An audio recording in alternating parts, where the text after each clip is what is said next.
Hello दोस्तों, मैं विनय कुमार आपका बहुत बहुत स्वागत करता हूं स्कॉलर्स निर्वाणा में। दोस्तों, आज हम पढ़ने वाले हैं जीके डेली डोज का सेट नंबर 24 और आज इस सेट में हम 20 क्वेश्चंस कवर करने वाले हैं जो कि बहुत ही इंपॉर्टेंट होते हैं। जीके के क्वेश्चंस होते हैं सभी, और सभी क्वेश्चंस आपके सभी सब्जेक्ट से होते हैं जिसमें आपके प्रीवियस ईयर के इंपॉर्टेंट क्वेश्चंस आए हुए होते हैं। तो चलिए शुरू करते हैं अपने पहले क्वेश्चन से। और पहला क्वेश्चन शुरू करने से पहले मैं कहना चाहूँगा, जो लोग स्कॉलर्स निर्वाणा के यूट्यूब चैनल पर पहली बार विजिट कर रहे हैं, प्लीज़ चैनल को सब्सक्राइब कर लीजिए, साथ ही साथ बेल आइकन को प्रेस कर दीजिए ताकि आपको कोई भी नोटिफिकेशन होगा वो आपको तुरंत के तुरंत मिल जाएगा। तो चलिए पहले क्वेश्चन से देखते हैं। हमारा पहला क्वेश्चन क्या है। सबसे पहले अगर हम पहले क्वेश्चन की बात करें तो पहला क्वेश्चन है हमारा, एबेस्टस के कारण होने वाला प्रमुख रोग कौन सा है। तो देखिए, एबेस्टस के कारण जो रोग होता है, इस रोग का नाम है एम्फसेमा। ठीक है, तो एम्फसेमा, तो ये इसका क्या नाम है जो एब्स्टेस के कारण होता है। तो याद रखिए क्या है, एबेस्टस के कारण होने वाला प्रमुख रोग कौन सा होता है। तो याद रखिए एम्फसेमा, ये जो रोग होता है किसके कारण होता है, एबेस्टस के कारण होता है। फिर उसके बाद अगला क्वेश्चन है हमारा कि किन अनुच्छेदों में समानता का अधिकार वर्णित है। तो ये जो समानता का अधिकार है ये दिया गया है आपका अनुच्छेद 14 में। तो इसको याद रखिएगा, अनुच्छेद 14 में क्या दिया गया है, समानता का अधिकार दिया गया है। इसके बाद अगला क्वेश्चन है, रेडियो का समस्वरण स्टेशन किसका उदाहरण है। तो ये जो उदाहरण होता है रेडियो का, जो समस्वरण स्टेशन होता है, किसका उदाहरण होता है, ये अनुनाद का उदाहरण होता है। किसका, अनुनाद का, ध्वनि का एक प्रकार होता है अनुनाद। तो याद रखिए अनुनाद का उदाहरण होता है। अगला क्वेश्चन है, किस इतिहासकार ने दीन ए इलाही को एक धर्म कहा। तो देखिए, दीन ए इलाही को एक धर्म कहा, और इंपॉर्टेंट क्वेश्चन है। तो इसका आंसर है अब्दुल कादिर बदायूं। ठीक है, क्या आंसर है इसका, अब्दुल कादिर बदायूं। ठीक है, तो इन्होंने क्या करा था, जो दीन ए इलाही धर्म है, इसको अब्दुल कादिर बदायूं ने एक धर्म कहा था। वैसे इसको इस शुरुआत में देखो, ये जो दीन है इलाही धर्म है, इसकी जो शुरुआत थी ये अकबर के द्वारा की गई थी 1558 में। 1558 में इसकी अकबर के द्वारा शुरुआत की गई थी। उस वक्त इसको तौहीद ए इलाही के नाम से जाना जाता था। किसके नाम से, तौहीद ए इलाही के नाम से। इसको देवी एकेश्वर के बाद के नाम से भी जाना गया। और साथ ही साथ यहाँ पर कई सारी खास बातें थी जो एग्ज़ाम में पूछी गई हैं। तो लगभग मतलब जब ये दीन ए इलाही मतलब एक ग्रुप था, ना कि एक धर्म, तो इसको शुरू किया गया था। तो इसमें ऐसे लोग मतलब शामिल होते थे जो एक ईश्वरवाद में विश्वास रखते थे। ठीक है, एक ईश्वरवाद में विश्वास रखते थे। तो कुल मिला के इसमें 18 लोगों ने क्या करा था, शामिल हो गए थे। 18 लोग इसमें शामिल हुए थे, जिसमें से एक, ठीक है, एक कौन थे, बीरबल थे। एक कौन थे, बीरबल थे। और बीरबल एकमात्र हिंदू थे जिन्होंने इसको स्वीकार किया था। ठीक है, एकमात्र हिंदू थे जिसको इन्होंने स्वीकार किया। राजा भगवान दास और राजा मानसिंह ने भी इसे स्वीकार नहीं किया। तो यहाँ पर क्वेश्चन पूछा था कि एकमात्र हिंदू कौन था जिसने दीन ए इलाही को स्वीकार किया था। तो याद रखिएगा, बीरबल। अच्छा, आगे चल के एक इतिहासकार आते हैं जिनका नाम होता है विंसेंट स्मिथ।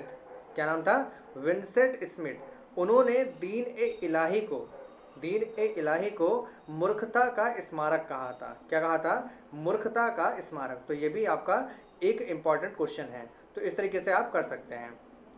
अगला क्वेश्चन है, मकर विलक्कू उत्सव किस राज्य में मनाया जाता है। तो देखिए, मकर विलक्कू उत्सव मनाया जाता है आपका केरल में। ठीक है, तो कहाँ मनाया जाता है, केरल में इसको मनाया जाता है, याद रखिएगा। ठीक है, तो ये भी है। और अगर आपसे मैं पूछूं कि केरल, ठीक है, कि जो सीएम है वो कौन है, तो आप बता सकते हैं केरल के सीएम कौन है। तो इनका नाम है पिनराई विजयन। ठीक है, तो पिनराई विजयन केरल के कौन है, सीएम है। और इसको याद रखिए, काफ़ी इंपॉर्टेंट है, जो केरल है उसके वर्तमान सीएम कौन है, पिनराई विजयन। तो इसको याद रखिए, काफ़ी इंपॉर्टेंट होते हैं ये सभी क्वेश्चन, आपके काफ़ी ज़्यादा इंपॉर्टेंट रहता है। और सभी से सबसे अधिक साक्षरता वाला जो जिला है, मतलब जो राज्य है, वो भी कौन है, केरल है। सबसे अधिक साक्षरता कहाँ पर पाई जाती है, केरल में। ठीक है, और एक और क्वेश्चन आता है इससे कि इसके प्रथम राज्यपाल कौन थे, केरल के जो प्रथम राज्यपाल थे उनका नाम बताइए। तो मैं बताता हूँ, बरुगुला रामकृष्ण राव केरल के प्रथम राज्यपाल हैं? क्या नाम है? बरूगुला रामकृष्ण राव। तो ये आपका इंपॉर्टेंट क्वेश्चन है और इसको आप याद कर लीजिए, ठीक है, बहुत ही इंपॉर्टेंट है। फिर इसके बाद है अगला क्वेश्चन हमारा कि किस ग्रह को सबसे सुंदर ग्रह कहा जाता है? किस ग्रह को सबसे सुंदर ग्रह कहा जाता है? तो इसका जो आंसर है वो है आपका शनि को, ठीक है। किसको कहा जाता है? शनि को कहा जाता है। शनि ग्रह जो होता है वो सबसे सुंदर ग्रह कहा जाता है। अगला क्वेश्चन है समुद्री मार्ग से संपूर्ण विश्व का चक्कर लगाने वाला प्रथम व्यक्ति कौन था? तो देखिए समुद्री मार्ग से संपूर्ण विश्व का चक्कर लगाने वाला पहला व्यक्ति कौन था? तो इसका आंसर मैं आपको बताता हूँ कि देखिए संपूर्ण विश्व से इसने समुद्री मार्ग से संपूर्ण विश्व का चक्कर लगाया तो इनका नाम था मैगलन, ठीक है। क्या नाम है? मैगलन, ठीक है। तो ये जो थे इन्होंने सबसे पहले संपूर्ण विश्व का चक्कर लगाया, वो भी किस रास्ते से? समुद्री मार्ग से इसका चक्कर लगाया था। फिर अगला क्वेश्चन है राष्ट्रीय विकास परिषद का सचिव कौन था?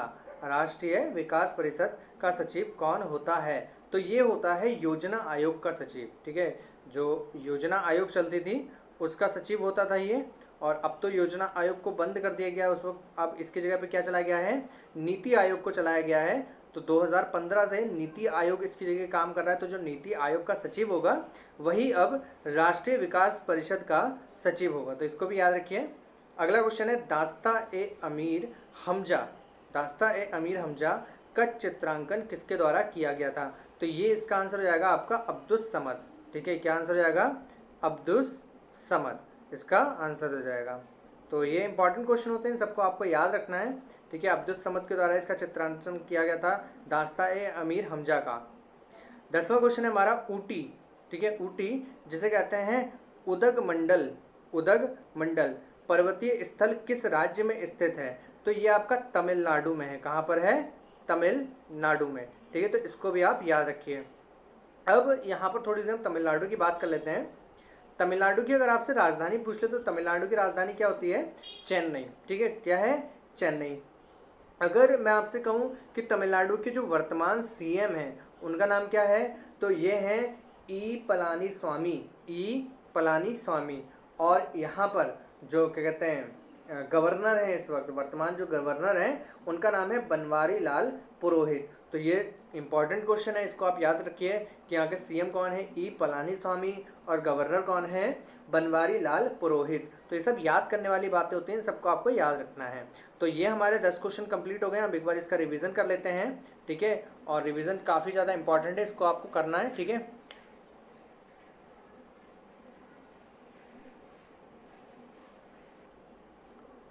तो चलिए स्टार्ट करते हैं, रिवीजन करते हैं इसका, ठीक है। सबसे पहला क्वेश्चन है एपेस्टस के कारण होने वाला प्रमुख रोग कौन सा था? तो इसका आंसर मैंने बताया था एम्फेसेमा, ठीक है। फिर उसका दूसरा क्वेश्चन था किस अनुच्छेद में समानता का अधिकार वर्णित है? तो इसका आंसर था अनुच्छेद 14। फिर इसके बाद था रेडियो का स्वर्ण स्टेशन किसका उदाहरण है? तो ये अनुनाद का आंसर हो गया। इसका आंसर क्या हो गया? अनुनाद का उदाहरण है ये। फिर उसके बाद किस इतिहासकार ने दीन ए इलाही को एक धर्म कहा था? तो ये कहा था अब्दुल कादिर, ठीक है। किसने कहा था? अब्दुल कादिर बदायूनी ने, ठीक है। तो बदायूनी ने क्या कहा था? दीन ए इलाही को एक क्या कहा था? धर्म कहा था। फिर अगला है मकर विलक्कू किस राज्य का उत्सव है? तो ये केरल का है, ठीक है। इसको भी याद रखिए, केरल राज्य का उत्सव है। फिर उसके बाद है किस ग्रह को सबसे सुंदर ग्रह कहा जाता है? तो ये कहा जाता है शनि को, शनि ग्रह को सबसे सुंदर ग्रह कहा जाता है। अगला क्वेश्चन है समुद्री मार्ग से संपूर्ण विश्व का चक्कर लगाने वाला प्रथम व्यक्ति कौन था? तो देखिए सबसे प्रथम व्यक्ति जो समुद्री मार्ग से संपूर्ण विश्व का चक्कर लगा के आया था इसका नाम था मैगलन, ठीक है। क्या नाम था? मैगलन। तो ये याद रखिएगा। फिर इसके बाद राष्ट्रीय विकास परिषद का सचिव कौन होता है? तो देखिए योजना आयोग का अध्यक्ष, जो कि अब क्या है?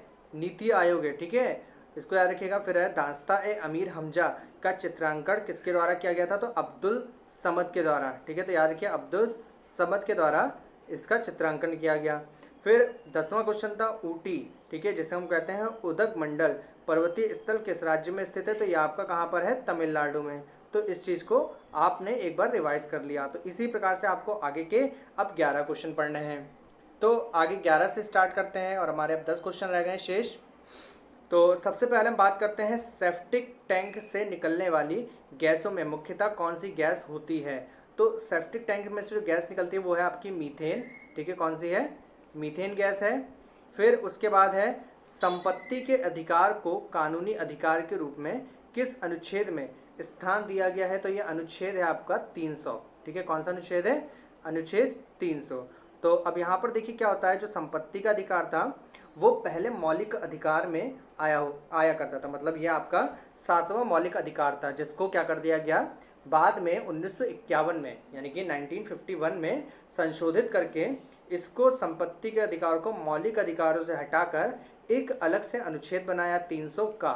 ठीक है, कौन सा? 300 का इसमें रख दिया गया। तो इसका आंसर क्या हो जाएगा? अनुच्छेद 300 का में इसको स्थान दे दिया गया। अगला क्वेश्चन है, थके हुए खिलाड़ियों को क्या लेने की सलाह दी जाती है? तो देखिए, जो खिलाड़ी थक जाते हैं, जैसे कि आपने देखा होगा रेसलिंग में, ठीक है, या आप कह सकते हैं क्रिकेट में, या कोई भी मतलब खिलाड़ी है नॉर्मल, ठीक है, तो यहाँ पर उनको क्या लेने के लिए कहा जाता है? तो देखिए, इसका आंसर हो जाएगा कार्बोहाइड्रेट। क्या होगा? कार्बोहाइड्रेट। तो ये भी काफ़ी इंपॉर्टेंट क्वेश्चन है, कार्बोहाइड्रेट लेने के लिए कहा जाता है थके हुए खिलाड़ियों से। फिर उसके बाद अगला क्वेश्चन है, किसने भारत के अंग्रेजी उपनिवेश की आलोचना में अन ब्रिटिश पदावली का उपयोग किया था? तो देखिए, अन ब्रिटिश पदावली का प्रयोग किया था दादा भाई नौरोजी ने। किसने किया था? दादा भाई नौरोजी ने।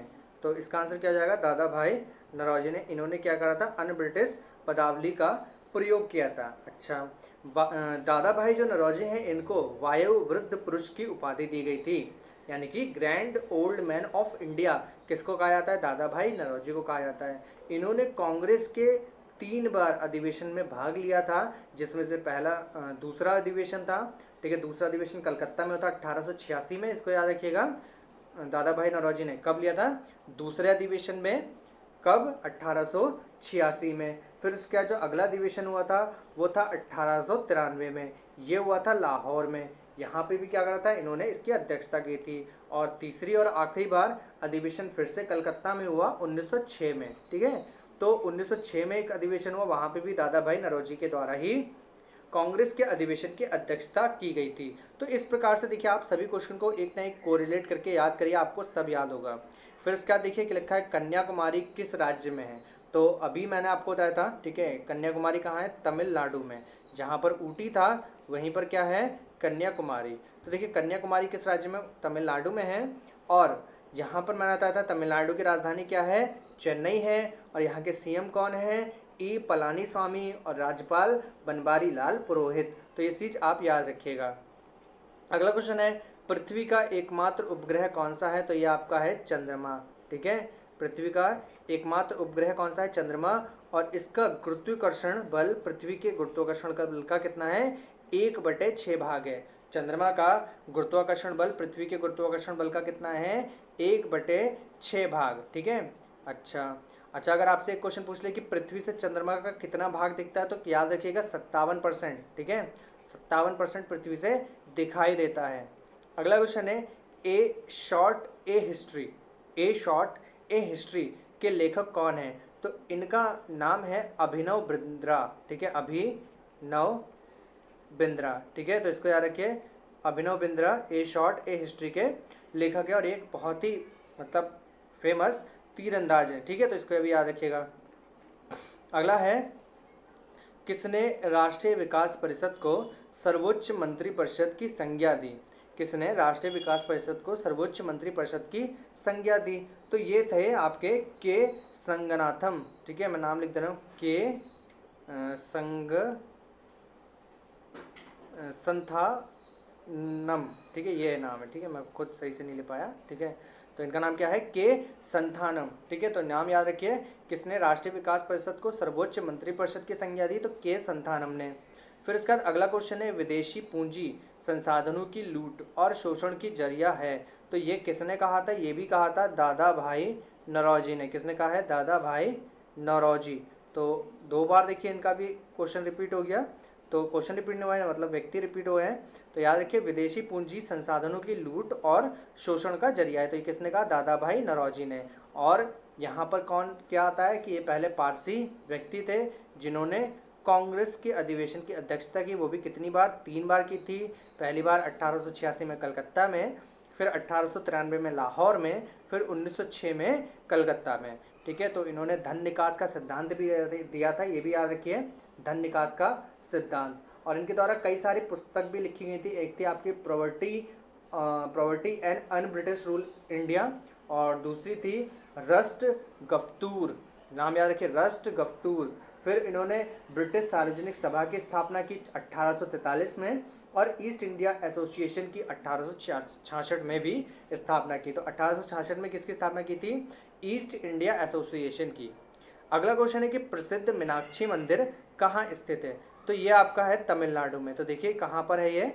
तमिलनाडु। तो देखिए तीसरी बार तमिलनाडु का नाम यहाँ पर रिपीट हुआ है। तो तमिलनाडु में क्या है? प्रसिद्ध मीनाक्षी मंदिर है, और तमिलनाडु की एक जगह पड़ती है मदुरै, ठीक है। तो ये आ गया बिल्कुल एक्यूरेट। तो ये कहाँ पर है? तमिलनाडु के मदुरै शहर में स्थित है। तो इसको याद रखिए। और द्रविड़ शैली से क्या होता है? ये मंदिर द्रविड़ शैली से निर्मित है, याद रखिएगा, द्रविड़ शैली से निर्मित ये मंदिर है, जिसको जीआई टैग दिया गया है।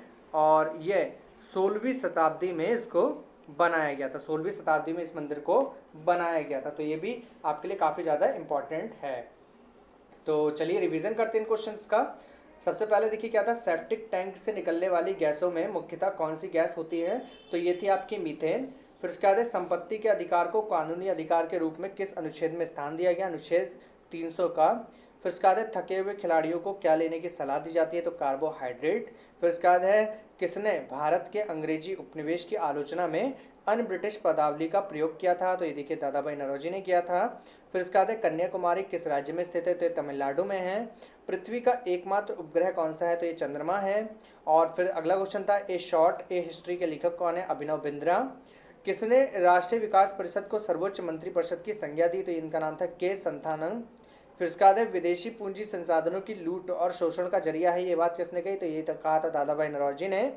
और फिर है प्रसिद्ध मीनाक्षी मंदिर कहाँ पर स्थित है? तमिलनाडु में है, तमिलनाडु के मदुरै शहर में, इसको भी याद रखिएगा। और ये द्रविड़ शैली से निर्मित एकमात्र मंदिर है। तो ये थे हमारे आज के क्वेश्चंस जो कि मैंने आपको कंप्लीट कराए। अगर आपको क्वेश्चंस अच्छे लगे हों, वीडियो पसंद आया, तो प्लीज़ वीडियो को आपको क्या करना है? लाइक करना है, साथ ही साथ सब्सक्राइब करना है मेरे चैनल को, स्कॉलर्स निर्वाणा को। और यूट्यूब पे बहुत ही बढ़िया चैनल है, ठीक है, आप इसको सब्सक्राइब कर लीजिए। और आपको ऐसे ही आपको डेली क्वेश्चन सुबह 6 बजे मिलते रहेंगे। अगर आप हमें और सपोर्ट करेंगे तो हम और बेहतर प्रदर्शन करेंगे, बहुत बेहतर क्वेश्चन लेके आएंगे। तो प्लीज़ सपोर्ट कीजिए हमें, सब्सक्राइब कीजिए हमारे चैनल को, और लाइक कीजिए, कमेंट कीजिए, और जितना हो सके उतना हमारे वीडियो को शेयर कीजिए। तो आज के लिए इतना ही, धन्यवाद। कल मिलते हैं आपको सुबह ठीक 6 बजे नए क्वेश्चंस के साथ।